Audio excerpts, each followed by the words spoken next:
Operation সিঁদুর ও সন্ত্রাসবাদ দমনে ভারতের পদক্ষেপের কথা বিশ্বের দরবারে তুলে ধরতে প্রতিনিধি দলের সঙ্গে জাপানে গেছেন তিনি।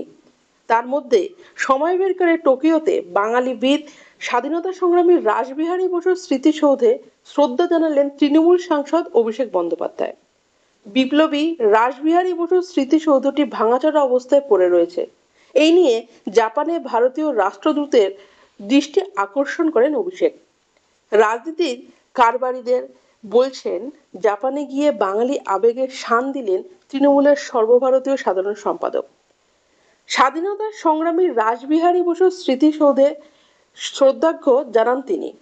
পাশাপাশি আজাদিন ফৌজ গঠনে রাসবিহারীর উজ্জ্বল অবদান স্মরণ করান তিনি।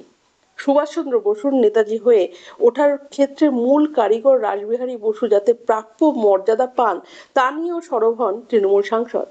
এদিন ওই স্মৃতিসৌধে মাল্যদান করার পর এক্স হ্যান্ডেলে অভিষেক লেখেন, বাংলার এই মহান সন্তানের স্মৃতিটি অবহেলিত ও ভাঙাচোরা অবস্থায় পড়ে থাকতে দেখে খুবই কষ্ট হয়েছে। এদিন ইয়াসুকুনো মন্দিরে গিয়ে রাধা বিনোদ পালের একটি স্মৃতিস্তম্ভে ও পুষ্পস্তবক অর্পণ করেন অভিষেক। রাধা বিনোদ পাল ছিলেন দ্বিতীয় বিশ্বযুদ্ধের পর আন্তর্জাতিক সামরিক ট্রাইব্যুনালে নিযুক্ত তিনজন এশীয় বিচারকের একজন। রাজনীতির কারবারিরা বলছেন, ভারতের অপারেশন সিঁদুরের কথা বিশ্বের দরবারে তুলে ধরতে গিয়ে অভিষেকের এভাবে আলাদা করে বাঙালি বিপ্লবীকে শ্রদ্ধা জানানো যথেষ্ট তাৎপর্যপূর্ণ, কারণ তৃণমূলের রাজনীতিতে বাঙালি আবেগ একটা গুরুত্বপূর্ণ উপাদান। বিভিন্ন ভোটের প্রচারে এই বাঙালি আবেগ ধরা পড়ে। বিরোধী দলের প্রচারে ভিন রাজ্য থেকে কেউ এলে বহিরাগত বলে সরব হয় রাজ্যের শাসক দল। সন্ত্রাসবাদের বিরুদ্ধে যুদ্ধ জয়ের প্রচারে সরকারি কর্মসূচিতে গিয়েও সেই বাঙালি অস্ত্রে শান দিলেন অভিষেক। বাঙালি বিপ্লবী রাসবিহারী বসু ও রাধা বিনোদ পালকে অভিষেকের এই শ্রদ্ধা জানানোর বিষয়টি যে তৃণমূল তুলে ধরতে চাইছে তা তাদের একাধিক সাংসদের বক্তব্যই স্পষ্ট। তৃণমূল সাংসদ পার্থ ভৌমিক ও সায়নী ঘোষ বলেন, এই কর্মসূচিগুলি অভিষেকের সরকারি কর্মসূচির অন্তর্গত ছিল না। শত কর্মব্যস্ততার মধ্যেও অভিষেক সময় বের করে বাঙালি বিপ্লবীদের শ্রদ্ধা জানাতে পৌঁছে গেছেন। বাংলার প্রতি, বাংলার মাটির প্রতি বাঙালির জন্য তার যে দায়িত্ব ও দায়বদ্ধতা তা অটুট রেখে বাংলার গর্বদের বিদেশের মাটিতে সম্মান জানিয়েছেন। আমরা তার জন্য গর্বিত। তৃণমূলের রাজ্য সম্পাদক কুণাল ঘোষ বলেন, বাংলার ছেলে অভিষেক বাঙালি বিপ্লবীদের সম্মান জানালেন।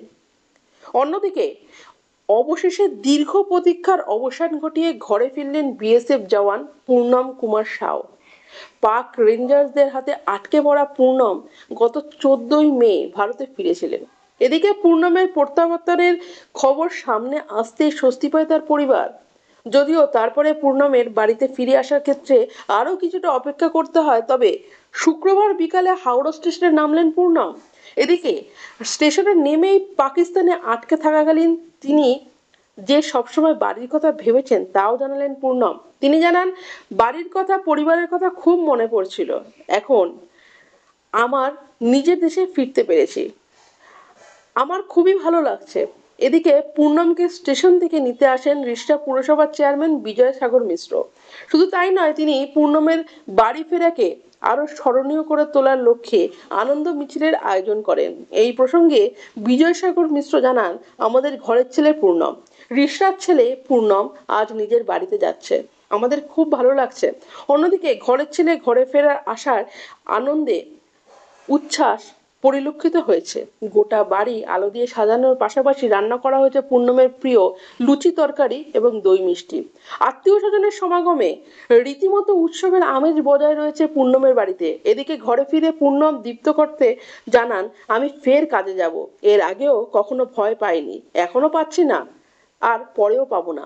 পাশাপাশি তিনি আরো বলেন, সেনাদের কখনো ভয় লাগে না, সেনারা কখনো কাঁদে না।